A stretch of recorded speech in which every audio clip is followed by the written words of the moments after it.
Good morning, everybody. It's Tonic TZW. This is World of Warships Legends, and the video is titled London's Burning, and we're out in the Tier 5 premium British cruiser, the London. Now, it's a ship that I haven't played a lot of before. It was, I think it was in for one of the Bureau projects, and rather than be cheap and go into AI and do it, I thought let's take it out into standard and see how we do.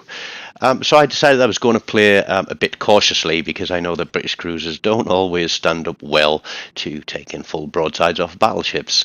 So we decided to seek out a little bit of cover from the start. And yeah, I'm going to commit a few crimes in this game. I'm going to do a few things that I know a lot of people in the community scream and shout about. One of which is HE spamming from behind islands. Now, I'm not going to be quite behind the island. I am going to be visible. But this turns out to be a fairly decent game in the London, and which is one of the reasons I saved it to upload the replay. But we're pushing out. We haven't got anything spotted. We can see our DD rushing into ACAP, and we do see the New Mexico out there. I can see there's a battleship pushing in behind us, and we do have another ship there pushing ACAP in support of the destroyer. At least I hope he's in support of the destroyer. Now I get spotted there because I've just fired my guns. And what I'm looking to do is start some fires early on, start that damage ticking on red team, and hopefully take just enough hit points off them to make them think a little bit about pushing too hard. Now the Furutaka there, or the Furry Taco as we like to call it, is in open water. He's turning out towards the left flank. There's a Leander in the center, so we know he's only got AP on him, but that Mexico's taken some hits. He's had a fire already, but we can't get a shot onto him, so we divert our attention to the Furry Taco.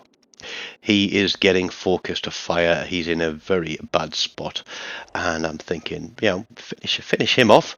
It's the first kill of the game. But we're trying to gauge his speed and the velocity and time of our shells. And we get, I think, a decent hit and a fire on him, so we know he's going to burn out. And then the Texas comes sailing in beside us and does a great job in killing the cruiser and taking the ship off the map. He did not kill snipe that at all. He fired at the first opportunity that he had. But that's going to cost us a medal in this game, and I'll let you guess what that medal might have been as we get further into it. But we see the Leander on cap, and most of blue team are actually doing a good job, but they are starting to cluster towards the bottom end of that island, and in doing so they are abandoning C cap. Now we get some shots on the Leander. He drops to pretty much nothing. I try to blind fire his smoke here. I think anybody could have blind fired that smoke and finished him, but nobody gets shots in on him. So while he's unsighted, we see another Leander pushing in, and he's going to turn his attention to us.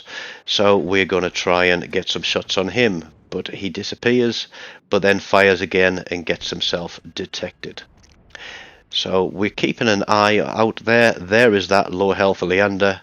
Nobody has taken a shot at him yet, and I'm thinking there's no point in wasting a salvo on him and getting detected because somebody's going to kill him. You know, you hope that somebody's going to kill him, but it's not the case. ACAP is contested, our Vasteras is out there, and there is the Leander. So we decide rather than wait for a third time for somebody to finish him, we take the kill ourselves. So it's a bit of a cheap kill, and that gets us on the board with those lovely little red ribbons for sinking ships. So the Vasteras has lost, what, 50% of his health, so we decide that we are going to push in. We have reasonable concealment on this cruiser, but we've got to push in, and we're going to help to take this cap and give this destroyer some support, because he doesn't have smoke screens, he's not got the greatest guns in the world, and he's not got the greatest torpedoes in the world. ACAP is now well, being turned into a blue cap, but C cap is going to start disappearing to red team because they have completely abandoned that side of the map now. We've lost pretty much all of our cruisers, and I narrowly avoided a torpedo there because I wasn't paying attention even though my sonar was running. The Dunkirk is parked behind an island there, so we are going to whoop some shells across there and try and get another fire ticking on him. We see the Emerald pushing through. We're almost loaded on HE, so we decide to save the salvo. We get the shots off, and then we switch to AP, knowing that he's broadside to us and thinking that we can get a good hit on this guy. But we actually citadel him with high explosive as we turn the cap. Just as I'm getting ready to fire my salvo, somebody absolutely clatters him and he disappears back to port. The Gator is spotted, and so my attention is straight back onto him. Guns are reloading high explosive, and the Gator is going to make a fatal error. We get our first salvo off Adam, and he runs straight into the rock. He takes an incapacitation, and the good thing to see here is there was some fire going in towards him.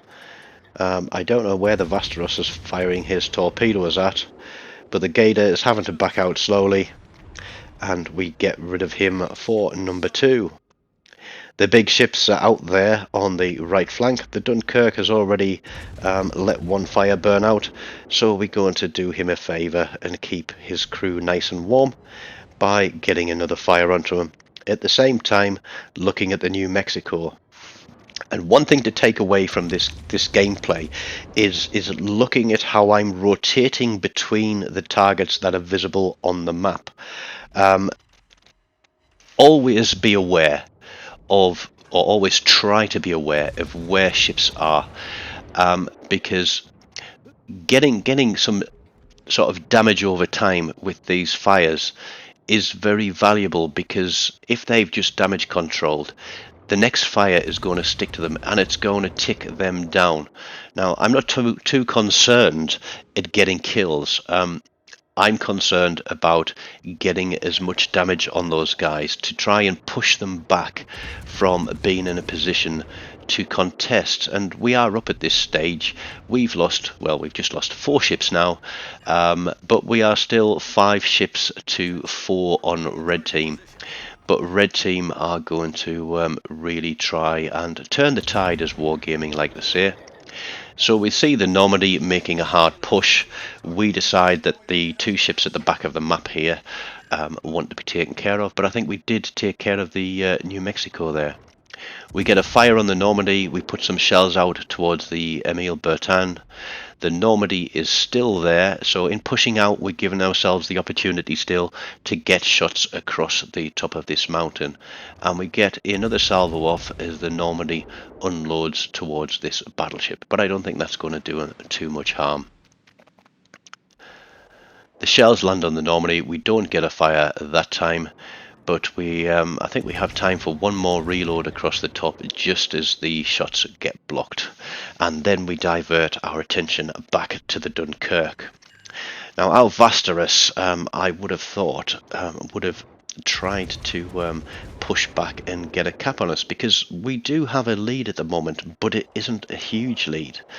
And because red team hold 2 caps, they are going to push the points advantage. So ideally, I'm thinking if I can get rid of this Dunkirk, I can turn into B cap and just contest it or try and turn it back to blue. But this Dunkirk has different ideas than I do. But while his guns are looking away from me, I'm going to continue to be a thorn in his side, and I'm going to continue spamming HE at him. I didn't switch to AP here because he's a battleship and I didn't think it would do much good to me. But the Dunkirk, I think, has now decided that he's had enough of my shenanigans, and he's going to give me something to think about. And let's just say it did indeed make me think. Now I'm running at full speed because the closer he gets, the more risky it is to me. And I'm trying to think, yeah, can I turn? And there comes the salvo, and I take a whopping great hit there and immediately hit my repair party. But in turning into me, the Dunkirk does get himself another fire. The battleship has taken care of the Emile Bertin, but the Emile Bertin also took care of our destroyer. Those damage ticks tick me over to a high caliber on 92,000 damage, and I realise that I'm getting very close to the edge of the map. And now I'm going to do something that I absolutely hate to see myself, and I apologise for all of those who are about to witness the absolutely abysmal gameplay as I ride the white line in an attempt to stay as skinny as possible to this Dunkirk. He is the last ship on the map for Red Team. We have 3 kills.